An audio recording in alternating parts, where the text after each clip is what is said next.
కర్కాటక రాశి ప్రేక్షకులకు స్వాగతం.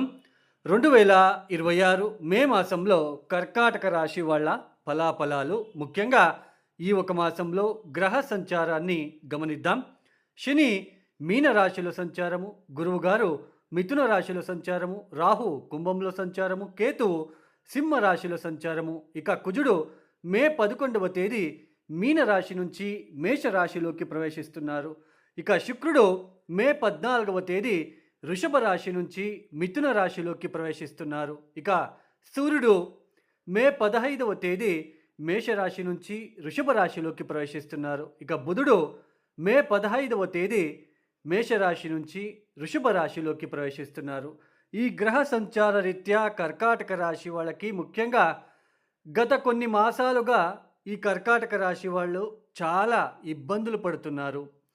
ఏ పని అనుకున్నా కూడా అవి అక్కడికక్కడే ఆగిపోవడము, ఆటంకాలు, ప్రతి పనిలో కూడా ఆటంకాలు మీరు ఫేస్ చేస్తూ వస్తున్నారు. అలానే తండ్రి ఆరోగ్య విషయాలలో ఇబ్బందులు, అలానే సోదరులతో సఖ్యత లేకుండా ఉండడం లాంటిది, అలానే వృథా ఖర్చులు అండి, ఖర్చులు ఎటు చూసినా ఖర్చులు, ఆరోగ్యరీత్యా కూడా ఇబ్బందులు, కుటుంబ విషయాలలో కూడా తగాదాలు, అనవసరమైన గొడవలు లాంటివి, అలానే ఖర్చులు విపరీతంగా ఉంటాయి. ఎలా ఖర్చవుతున్నాయో, ఎందుకు ఖర్చవుతున్నావో కూడా తెలీదు. కౌటుంబిక విషయాలలో కూడా చాలా ఇబ్బందులు, ఒత్తిడిలు ఎదుర్కొంటూ వస్తున్నారు. ఈ మార్చి ఏప్రిల్ మాసంలో కూడా ఆరోగ్యరీత్యా చాలా ఇబ్బందులు పడుతూ వస్తున్నారు. గుప్తాంగాంగాలలో ఏదైనా సమస్యలు లాంటివి మీరు ఫేస్ చేస్తూ వస్తున్నారు ఈ మార్చి మాసం నుంచి. ఈ మే మాసంలో ఏదైనా మార్పులు ఉన్నాయా? మేము చాలా రోజుల నుంచి ఉద్యోగం వెతుకుతున్నాము, అయినా కూడా మాకు సరైన ఉద్యోగం రావట్లేదు. వ్యాపార అభివృద్ధి కోసం చేసే ప్రయత్నాలలో చాలా ఇబ్బందులు, ఆటంకాలు వస్తున్నాయి.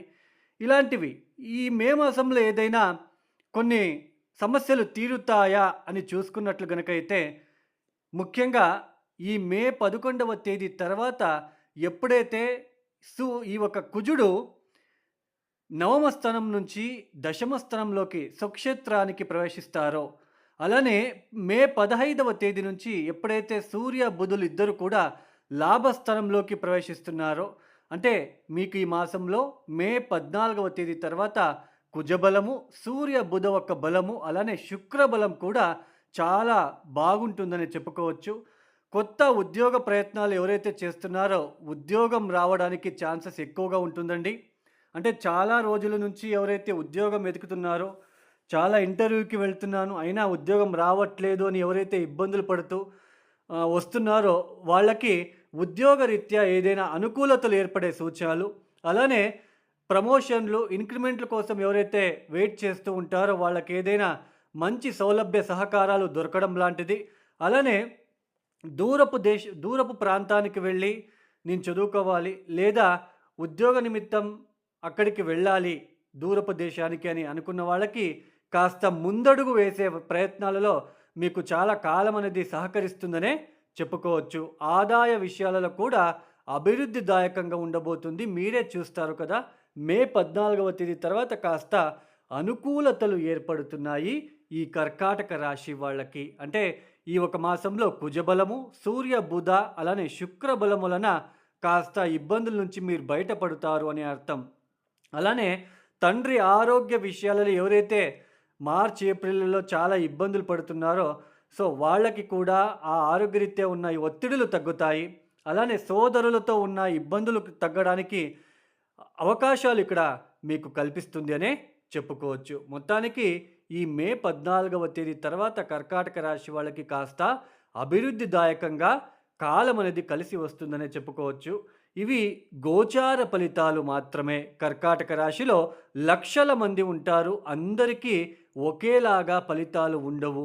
వాళ్ళ జాతకరీత్యా ఏ దోషాలు ఉన్నాయో, ఏ గ్రహ దశలు జరుగుతున్నాయో వాటికి సంబంధించిన ఫలితాలే వాళ్ళకి ఎక్కువగా వస్తాయి. దీన్ని అర్థం చేసుకోవడానికి ప్రయత్నాలు చేసుకోండి. ఇది గోచార ఫలితాలు మాత్రమే. గోచారంలో ఉంటున్న గ్రహస్థితి వలన మనం చెప్పుకుంటున్నాం. సో ఈ గోచారమే మెయిన్ కాదు, ముఖ్యమైనది కాదు. మన జాతకం చాలా ముఖ్యమైనది.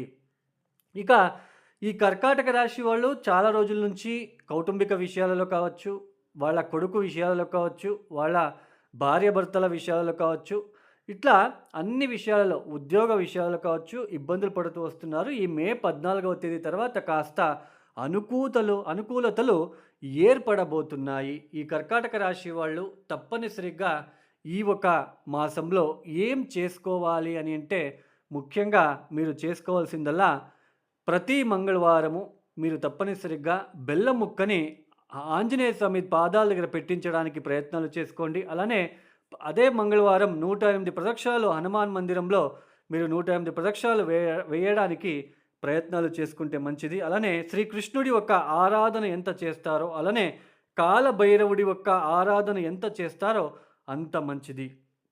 ఇక ఎవరైతే ఈ వీడియోని చూస్తున్నారో మీకు నచ్చితేనే లైక్ చేయండి, షేర్ చేయండి, సబ్స్క్రైబ్ చేసుకోండి.